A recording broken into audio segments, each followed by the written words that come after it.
Graça e paz, glória a Deus. Vamos continuar estudando os evangelhos. Jesus se apresenta, ele se revela como Messias. E esse Messias anunciado desde Moisés, começando por Moisés, por todos os profetas, pelos salmos, por toda a revelação do Antigo Testamento.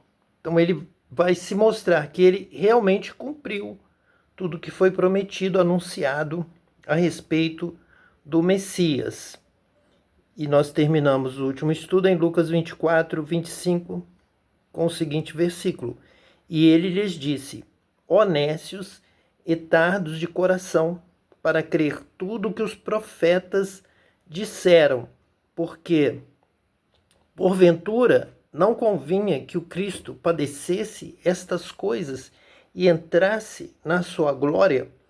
Então é o Cristo revelado no Antigo Testamento. Este é Jesus. Então Jesus os chama os discípulos ali no caminho de Emaús, chama todos os discípulos para entenderem isto. Ele não é o Jesus nazareno, com sua função política, social, a respeito dos pobres. Ele veio para salvar o pecador, salvar o pobre, salvar o publicano que se havia perdido. E salvar significa realizar festa, celebrar o retorno para a casa do Pai como o filho pródigo, significa entrar no reino de Deus, significa aquele que estava abandonado, excluído do grupo, do templo, do louvor, da adoração, ser recebido de volta em casa com toda a liberdade para cantar, para beber, para comer, para celebrar, para adorar a Deus em espírito e em verdade, para ser batizado com o Espírito Santo. Então essa é a função do Cristo, é dar condição a toda a humanidade, então unindo judeus e gentios para voltar à casa do Pai e celebrar a alegria da festa, da adoração a Deus, pois todos nós fomos criados para adorar, louvar a Deus. Todo ser que respira deve louvar ao Senhor. Nós fomos criados então para isso, louvar com alegria, com festa, com celebração. Esta é a salvação, esse é o nosso retorno à casa do Pai para celebrar, para festejar. Então, Jesus vai se revelando e ele diz agora no versículo de número 27, e começando por Moisés e por todos os profetas, explicava-lhes o que dele se achava em todas as escrituras. Então Jesus vai falando no caminho, depois ele fazer as perguntas aos discípulos e ter várias respostas sobre a posição, o pensamento, o entendimento dos discípulos, Jesus agora começa a falar. Agora é a sua vez, explicando o que dele se achava em todas as escrituras, começando por Moisés. Então ele está incluindo aqui todas as escrituras, vários salmos, várias alusões a Davi, ao seu filho, a promessa do reino de Davi, do descendente do filho de Davi, a promessa a outro profeta maior do que Moisés, com semelhanças, porém superior, que todos deveriam dar ouvido, os profetas Isaías, Ezequiel, Jeremias anunciando a vinda de Cristo, o Messias, e ele se colocando como cumprimento dessas promessas. Como ele disse à mulher samaritana: realmente sou eu, o Messias, eu que falo contigo. E a mulher samaritana já tinha essa referência, ela já sabia que o Cristo prometido iria ensinar tudo. E Jesus disse: eu vou ensinar tudo e vocês vão aprender e vão praticar. Como isso é possível? Com o batismo, com o Espírito Santo, como está em Ezequiel, como está em Joel, que derramarei sobre vós o meu Espírito. Em Ezequiel vos darei um novo Espírito, um novo coração. Então nós vamos entender a palavra, o Espírito vai habitar dentro de nós, vai nos guiar em toda a verdade, ensinando toda a palavra, toda a vontade de Deus, o que agrada a Deus, o que Deus quer. Vamos ter poder, porque Ele vai mover, Ele nos move dessa forma, a entender e a praticar e a ensinar. Então Ele ensina tudo. O Espírito Santo é o grande ensinador que o Cristo, o Messias, trouxe para nós. E Jesus está dizendo, eu cumpri essa missão do escolhido de Deus, do ungido, do Messias, e vocês vão agora lembrar de tudo que eu falei, entender tudo que eu falei, qual o sentido, vão praticar e vão ensinar ao mundo inteiro, vão pregar a todas as nações, fazer discípulos de todas as nações, ensinando a guardar todas as palavras. Isso é possível em homens e mulheres batizados com o Espírito Santo. Com a nossa mente humana, natural que eu tinha antes, de maneira nenhuma eu saberia, conseguiria ensinar e lembrar e falar de tudo, todo tema, tudo sobre Jesus, toda a vontade de Deus. Agora nós temos a unção do santo de João, o apóstolo João diz ali que agora tens a unção do santo e sabeis tudo. Ele confirma essa palavra de poder, ficar em Jerusalém até que do alto sejais revestido de poder, e então sereis minhas testemunhas, tanto em Jerusalém, Judéia, Samaria, até os confins da terra.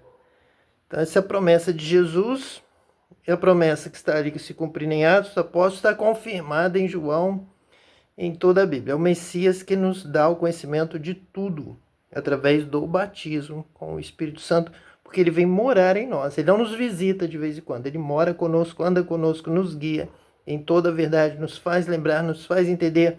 Quando precisamos falar, ele fala através de nós, ele fala junto conosco, ele nos diz o que falar, estamos juntos.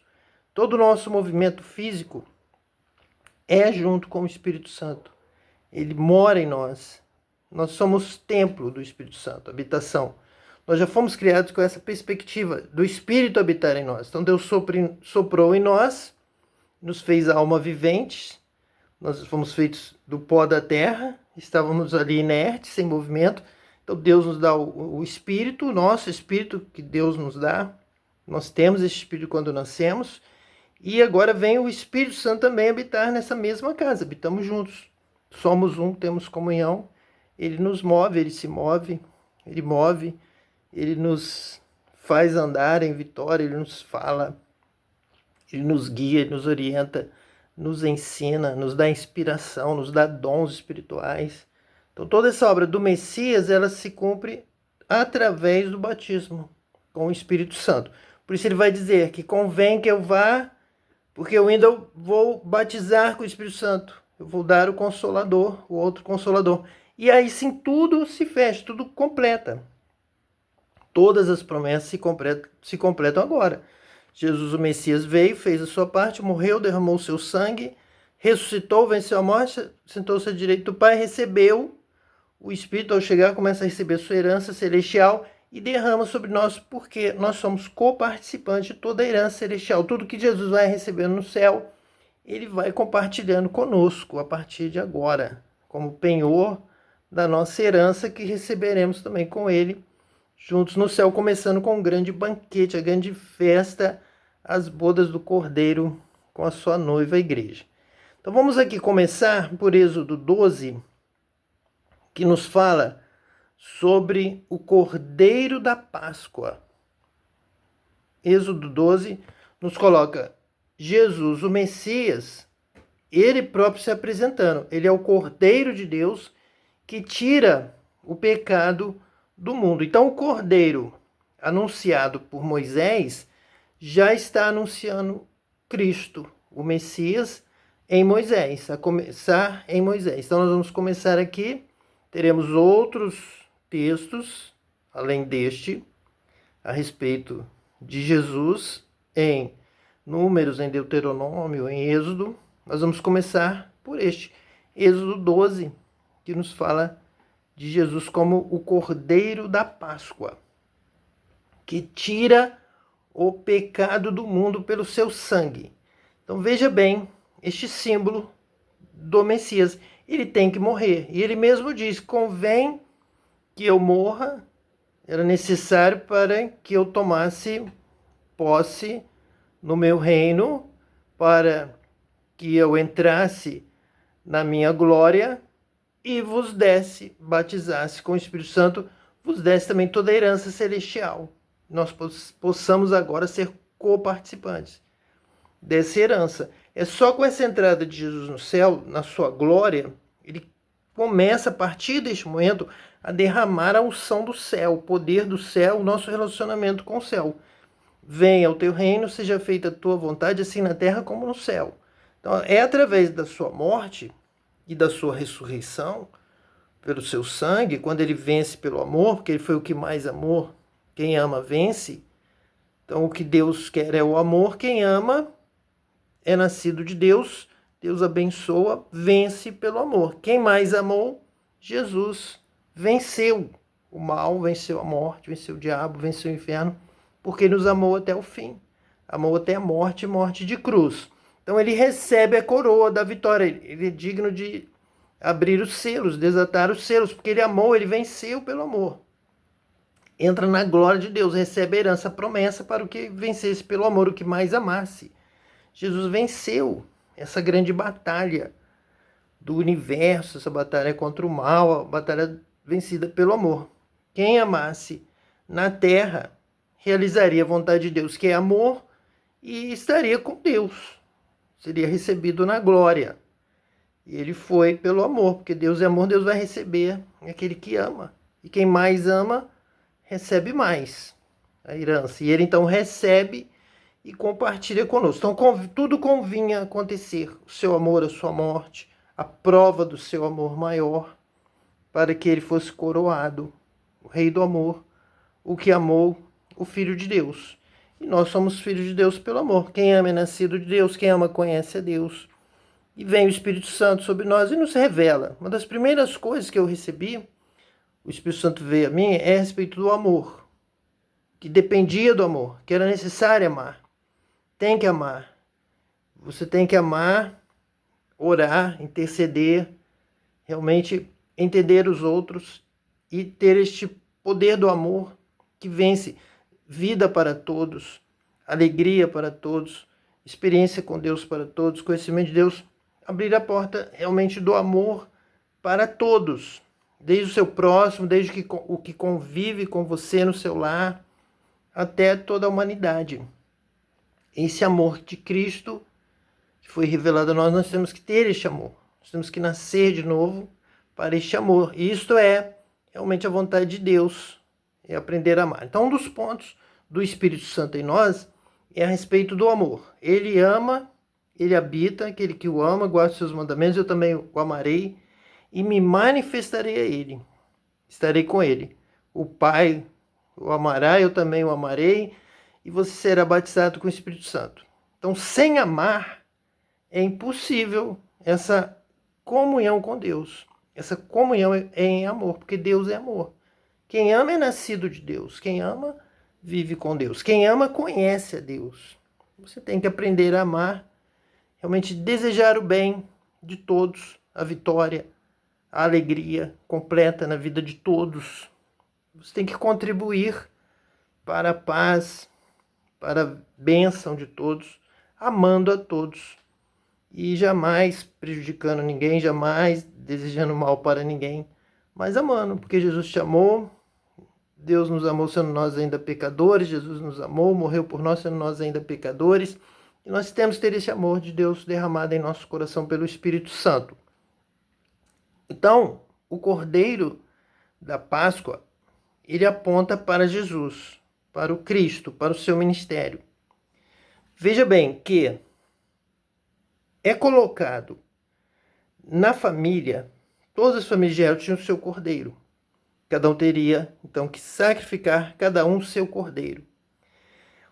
Quando o destruidor vem, quando um animal feroz vem, ele vem pelos campos, ou pela mata, por algum lugar, e tem uma casa. Essa casa, dentro da casa estão os filhos, estão a mãe, o pai, alguns outros familiares, pode ser uma casa onde habita uma família estendida, o avô, a avó, alguns outros familiares, então as crianças estão lá dentro. No quintal, em volta da casa, sempre para o judeu haviam animais de criação. Ele criava vários animais para proteção e para alimentação. É tradicional que toda a família tivesse aves, animais limpos, que ele pudesse, em alguns eventos, em alguns momentos, se alimentar. Uma necessidade, você iria se alimentar. Para não falarmos de todos, falaríamos de várias aves, como hoje mesmo muitas famílias têm no seu quintal. E esses animais também avisam, emitem sons a respeito de animais ferozes que venham rodear a casa. E eles são sacrificados. Eles estão colocados ali também para uma espécie de sacrifício, porque o animal feroz virá e ele vai derramar o sangue, ele vai devorar estes animais domésticos que estão ali em volta da casa.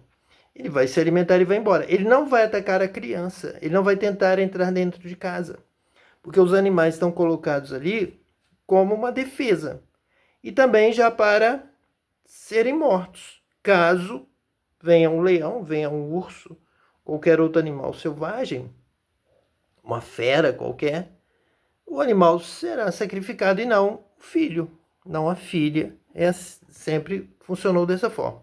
Mas um animal específico, um dos principais, é o cordeiro. Porque o cordeiro, ele é criado no quintal de um judeu. Ele vai criar uma amizade com as crianças, com a família. Ele é um animal mais dócil. Ele era um animal, para muitos, era o seu animal preferido, era o seu cordeirinho, era o seu companheiro, acompanhava as crianças nas brincadeiras, acompanhava a família. Então, ele cria uma amizade, ele cria um sentimento de pertencimento à família, como muitos animais domésticos nós chamamos de até de companheiros da família, tratamos como um membro da família. E um muito especial que se apegava às crianças, e as crianças e a família se apegavam a ele de uma forma maior, é o cordeiro. Então o cordeiro tem todo um sentimento de amor, de estarem apegados a ele, de serem companheiros de brincadeiras, vão crescendo junto, vão vivendo junto. Porém, em alguns momentos, o cordeiro será sacrificado. Ou vai virar o alimento, o pão da vida, simbolizando o corpo, o sangue, serão partidos, serão distribuídos. O meu corpo é o corpo do cordeiro, que, embora seja amigo, companheiro, que livra alguns da solidão, porque tem o cordeiro, tem o seu companheiro mesmo para estarem juntos, brincarem juntos, dormirem juntos, andarem juntos. Então ele vai criando essa amizade, quase como um irmão na família. Mas chega um momento em que ele está no ponto, está na idade e poderá até não ser servido como alimento. Mas em algum momento ele poderá ser necessário. Então todos vão chorar, todos vão ter sentimentos pela morte do cordeiro, por virar a carne, pelo sangue derramado. E vai virar todo um sentimento de gratidão pela vida do cordeiro, pela companhia do cordeiro, pela amizade do cordeiro, embora o cordeiro esteja destinado a um sacrifício. Ele também, muitas vezes, ele se torna o sacrifício para o leão, para o urso, para a fera, que vem atrás de carne, vem atrás de sangue, vem atrás de comida, e vê o cordeiro e ele se alimenta do cordeiro. E ele então se satisfaz com o cordeiro. O cordeiro é oferecido ali fora de casa para que o animal seja saciado e não mate a criança, não mate o filho, não invada a casa, não fique perseguindo as pessoas. Ele vai se contentar com o cordeiro. O cordeiro é sacrificial também. Então as crianças já têm essa noção, já recebem essa instrução de como ver o cordeiro. O que é o cordeiro? Para que serve o cordeiro? É o cordeiro que tira o pecado. A fera vem atrás do sangue, que simboliza o pecado. Existe a fera por causa do pecado da humanidade, porque a humanidade pecadora caiu, então existem as bestas feras, existem aí os destruidores, existe o mal perseguindo, o mundo jaz no maligno, o maligno está ao derredor procurando a quem possa tragar. Mas o cordeiro é o que muitas vezes livra a família da morte, e ele é oferecido, está ali fora como uma oferta. Olha, se o leão devorar o cordeiro, vai derramar o sangue do cordeiro, e com isso os demais animais, sentindo o cheiro do sangue, não vão mais nem passar por ali. Então, quando Deus manda o destruidor para a casa dos egípcios, ele passa também pela casa dos judeus. Mas, tendo sido sacrificado o cordeiro, na véspera da passagem do anjo da morte, o anjo da morte vai sentir o cheiro do sangue do cordeiro que foi sacrificado. Eles comem a carne e aspergem as portas, os umbrais, as janelas, as paredes com o sangue do cordeiro. Então esse anjo vai passando para matar, para destruir, para devorar. Ele tem essa permissão.